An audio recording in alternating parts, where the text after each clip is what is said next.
আসসালামু আলাইকুম ওয়া রাহমাতুল্লাহি ওয়া বারাকাতুহু।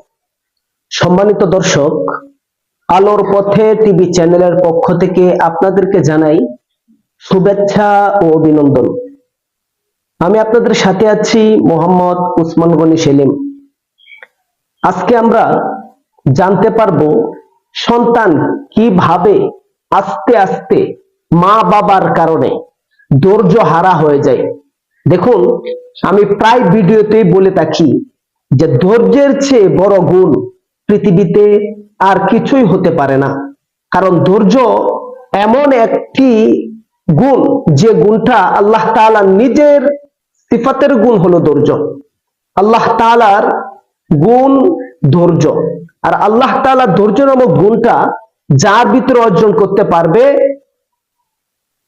সে সর্বপ্রকার বিপদ আপদ থেকে রক্ষা পাবে, এবং কি কোনো বালা মুসিবত তার কাছে এসে কখনোই ঘেঁষতে পারে না। কোনো মানুষ তাকে সহজে ক্ষতিগ্রস্ত করতে পারে না। এজন্য ধৈর্য হারা সন্তান, ধৈর্য হারা মানুষ কখন থেকে হয়? বড় হয়ে ধৈর্য হারা হয়? আমি বলবো না। বিয়ের পরে ধৈর্য হারা হয়? আমি বলবো না। ধৈর্য হারা যে শব্দটা, অধৈর্য যে শব্দটা, সেটি সন্তান সেই ছোট কাল থেকেই হয়ে ওঠে। এজন্য সন্তানকে ধৈর্যশীল সন্তান হিসাবে তৈরি করার জন্য পিতামাতার তিনটি কৌশল অবলম্বন করা অত্যন্ত জরুরি। সন্তানকে তিনটি কৌশলে বড় করার চেষ্টা করুন। ইনশাআল্লাহ আপনার সন্তান ধৈর্য হারা হবে না, ধৈর্যশীল একজন সন্তানে পরিণত হবে। সে তিনটি কৌশল যদি সন্তানের সম্মুখে প্রয়োগ করতে চান, তাহলে অবশ্যই ভিডিওটি দেখে যাবেন। যাদের এখনো পর্যন্ত আলোর পথে টিভি চ্যানেলটি সাবস্ক্রাইব করা হয়নি, তাদেরকে অনুরোধ করব আলোর পথে টিভি চ্যানেলটি সাবস্ক্রাইব করে রাখুন পরবর্তী ভিডিওর নোটিফিকেশন পাওয়ার জন্য। আসুন জেনে নেই সেই তিনটি কৌশল কি। 1 নম্বর কৌশল, সন্তানকে ক্ষুধা অনুভব করতে শেখান। আজকে আমাদের সমাজে বাচ্চারা পর্যাপ্ত পরিমাণ খানাপিনা করার পরেও পরবর্তী বাচ্চার পেটে ক্ষুধা অনুভব হওয়ার আগেই মা বাবারা সন্তানদেরকে একের পর এক খানা খাওয়ানোর চেষ্টা করে। এর দ্বারা দুইটা ক্ষতি।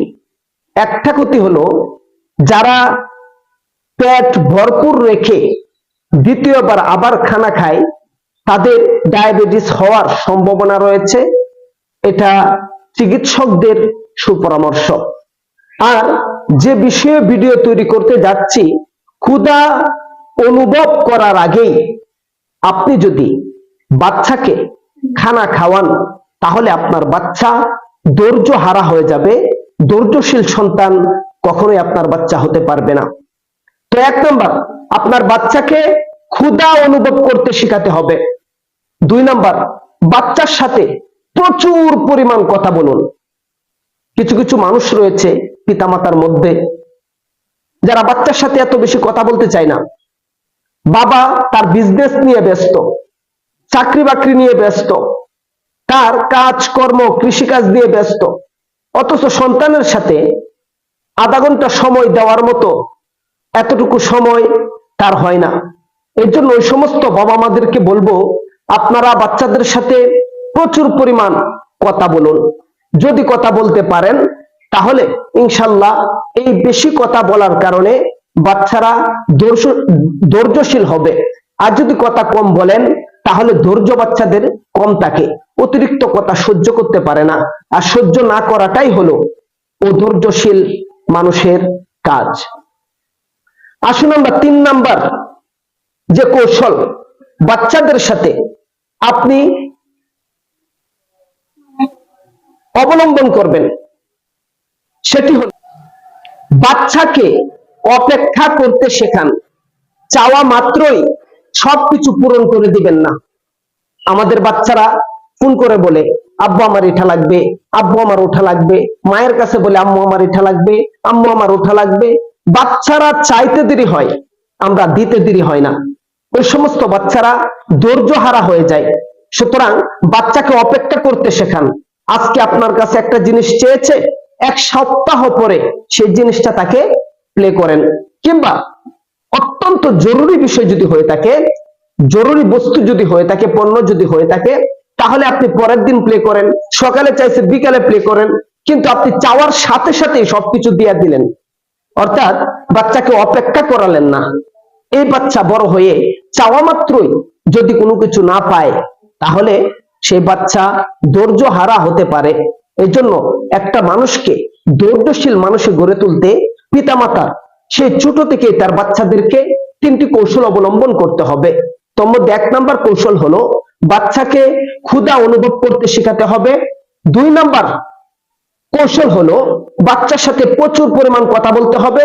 3 নাম্বার কৌশল হলো বাচ্চাকে অপেক্ষা করতে শেখাতে হবে, অর্থাৎ চাওয়া মাত্রই সবকিছু পূরণ করে দিবেন না। চাওয়া মাত্রই সবকিছু পূরণ করে দিবেন না।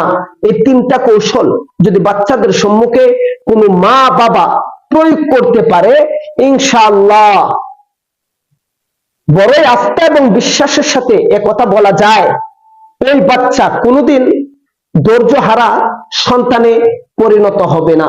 আল্লাহ তাআলা আমাদের সবাইকে এই 3টি কৌশল বাচ্চাদের সম্মুখে, বাচ্চাদের সাথে অবলম্বন করার তৌফিক দান করুন। আমিন। ওয়া আখিরু দাওয়ানা আনিল হামদুলিল্লাহি রাব্বিল আলামিন।